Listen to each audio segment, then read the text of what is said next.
The perfect way is only difficult for those who pick and choose. Do not like, do not dislike, all will then be clear. Make a hairbreadth difference, and heaven and earth are set apart. If you want the truth to stand clear before you, never be for or against. The struggle between for and against is the mind's worst disease. While the deep meaning is misunderstood, it is useless to meditate on rest. It is blank and featureless as space. It has no too little or too much. Only because we take and reject does it seem to us not to be so. Do not chase after entanglements as though they were real things. Do not try to drive pain away by pretending that it is not real. Pain, if you seek serenity in oneness, will vanish of its own accord. Stop all movement in order to get rest, and rest will itself be restless. Linger over either extreme, and oneness is forever lost. Those who cannot attain to oneness in either case will fail. To banish reality is to sink deeper into the real. Allegiance to the void implies denial of its voidness. The more you talk about it, the more you think about it, the further from it you go. Stop talking, stop thinking, and there is nothing you will not understand. Return to the root and you will find the meaning.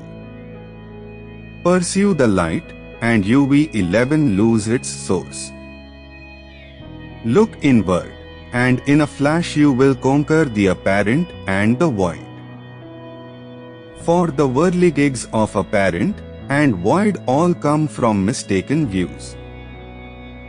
There is no need to seek truth, only stop having views. Do not accept either position, examine it or pursue it. At the least thought of is and isn't there is chaos and the mind is lost.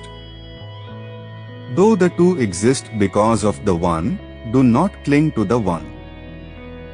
Only when no thought arises are the dharmas without blame. No blame, no dharmas, no arising, not thought. The doer vanishes along with the deed. The deed disappears when the doer is annihilated. The deed has no function apart from the doer. The doer has no function apart from the deed. The ultimate truth about both extremes is that they are on void. In that one void the two are not distinguished. Each contains complete within itself the 10,000 forms. Only if we boggle over fine and coarse are we tempted to take sides. In its essence the great way is all-embracing. It is as wrong to call it easy as to call it hard. Partial views are irresolute and insecure. Now at a gallop, now lagging in the rear. Clinging to this or to that beyond measure. The heart trusts to bypaths that lead it astray. Let things take their own course, know that the essence will neither go nor stay. Let your nature blend with the way and wander in it free from care. Thoughts that are fettered turn from truth. Sink into the unwise habit of not liking. Not liking brings weariness of spirit, estrangements serve no purpose. If you want to follow the doctrine of the One, do not rage against the world of the senses.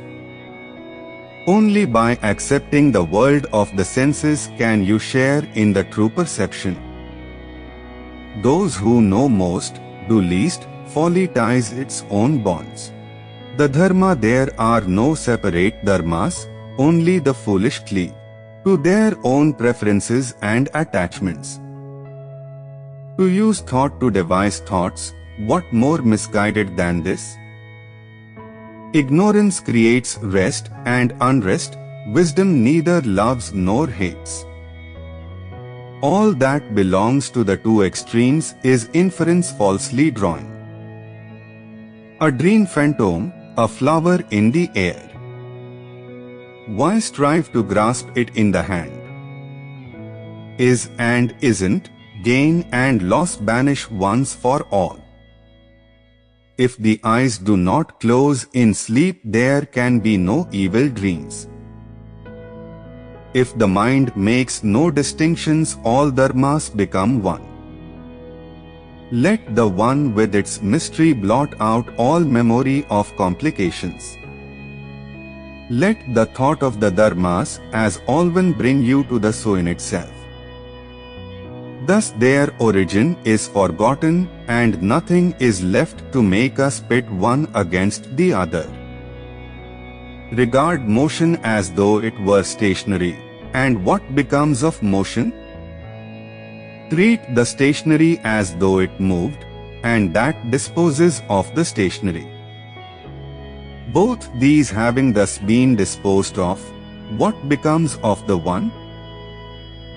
At the ultimate point, beyond which you can go no further, you get to where there are no rules, no standards. To where thought can accept impartiality. To where effect of action ceases. Doubt is washed away, belief has no obstacle. Nothing is left over, nothing remembered.